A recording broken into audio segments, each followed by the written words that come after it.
Hello, it's Giselle Almonikar, and today I will be discussing the Chinese literature, one of the oldest and richest literary traditions in the world.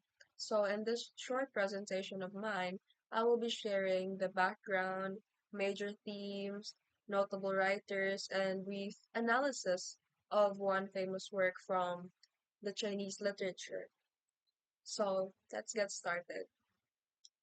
China's literature started way back over 3,000 years ago, with its earliest works found in inscriptions on oracle bones during the Shang dynasty.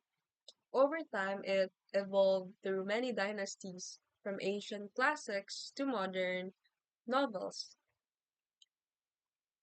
Chinese literature, it is traditionally written in classical Chinese, but modern literature usually uses vernacular Chinese or what they call Bai Hua. Uh, in this um, in this literature, the major forms include poetry, philosophical writings, prose, drama, and fiction. Chinese literature doesn't just tell stories; it also reflects Chinese history, their philosophy, their culture, making it a key part of China's identity. So, Chinese literature is deeply influenced by, of course, Confucianism, Taoism, and also Buddhism.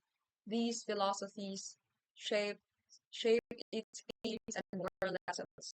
So some of the main characteristics are harmony with nature, balance and moderation, respect for tradition and ancestors, and lastly, emotion and nature.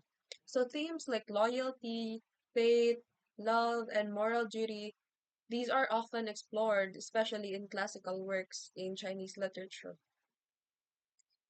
So let's move on sa mga notable writers and figures. Among the most influential figures in Chinese literature, we have Confucius, also known as Confuzi. He was credited with compiling the Analects, which contains his philosophical teachings. And we also have Laozi, the author of Tao Te Ching, a foundational Taoist text. And we also have Li Bai and Du Fu. They were great poets of the Tang dynasty. They were known for their romantic and realistic styles of writing. And lastly, we have Lu Xun, a key figure in modern Chinese literature.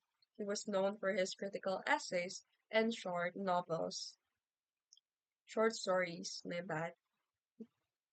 So now, let's take a closer look at one important work entitled Dream of the Red Chamber, or in Chinese, it's called Hong Lo Meng, and the author's name is Chao Shu Qin. I don't know if I'm pronouncing it right, but yeah. So this work was written in the 18th century during the Qing dynasty. This novel is often called the greatest masterpiece of Chinese fiction because it tells the tragic story of the Jia family, focusing on the young noble Jia Baoyu and his relationships with his two cousins Lin Daiyu and Xu Baochai.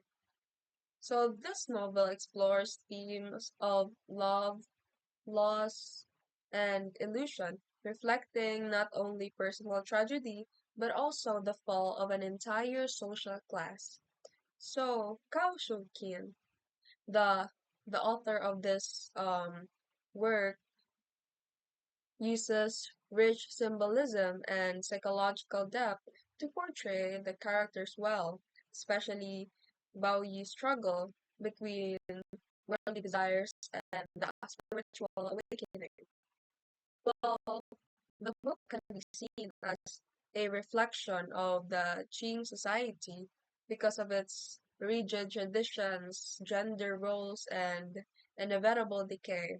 But at the same time, it expresses universal human emotions like love, ambitions, and the search for meaning of life.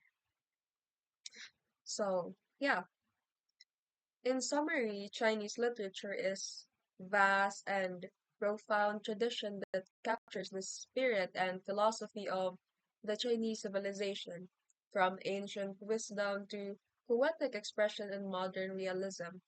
And in today's world, it continues to inspire readers around the world. That is all, and thank you for listening.